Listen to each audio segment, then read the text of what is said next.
Several weeks ago, I participated in the first all-staff professional development session for the teachers of the International Department at my school, Shanghai Pinghe Bilingual School. This was the first time both Chinese and foreign staff had come together for a joint training session, and I believe it is an indicator that the school is moving in a positive direction.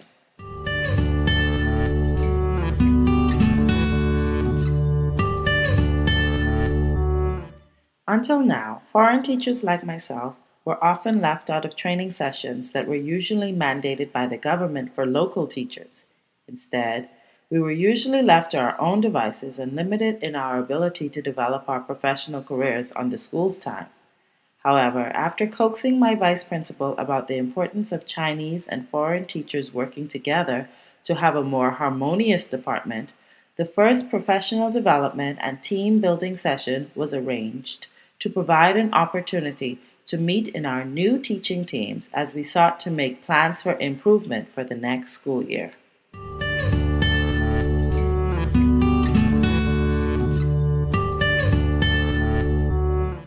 This hour-and-a-half session gave each team of teachers the opportunity to work on a classroom checklist for the future that included how we could create a positive classroom climate and high expectations and establish consistent rules, norms, procedures, and behavioral strategies across the grade level.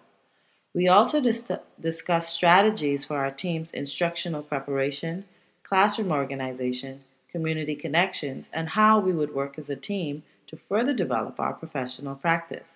In fact, the model used for this activity was an adaptation of the classroom checklist I learned about in Teach Now Module 7.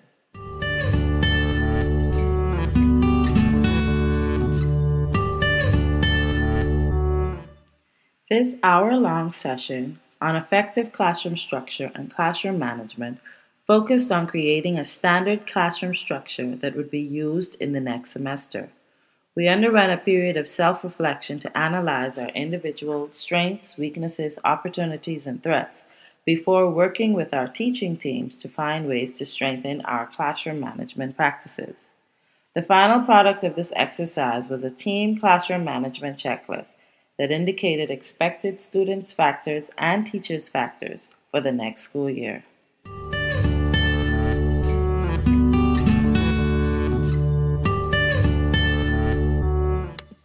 For this activity, I worked with Mrs. Ding, the third grade Chinese teacher and homeroom teacher for grade 3 class 1, and Mr. G, the third grade math teacher and homeroom teacher for grade 3 class 2.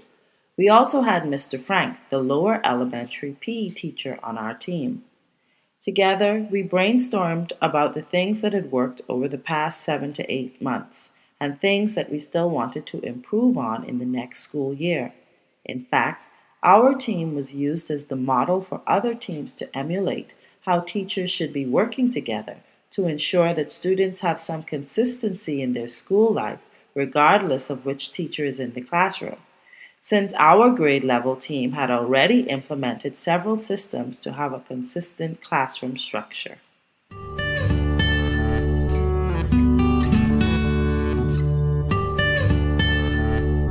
Home assignments. While we had implemented a new system since the spring term had begun, we took the time to evaluate the data and statistics of how many students had received homework letters before the spring term and since the spring term began. We also looked at which students had improved and which students continued with this poor behavior.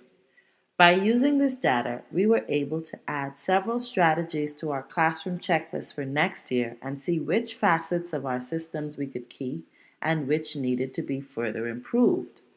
Therefore, we researched and added more ideas to our brainstorm list of items to include in our classroom checklist for next year.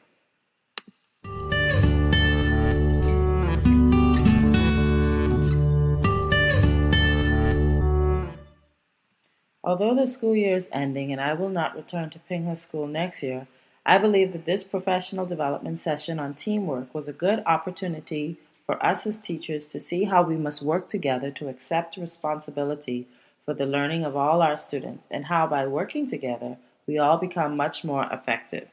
It was also helpful to have the perspective of local Chinese teachers because truly they are the connection to students and their parents, many of whom do not speak sufficient English for profitable conversation. By being placed in a learning session where we would have to work together with local teachers, we finally had a chance to better understand the cultural, ethnic, gender, and learning differences of all our students.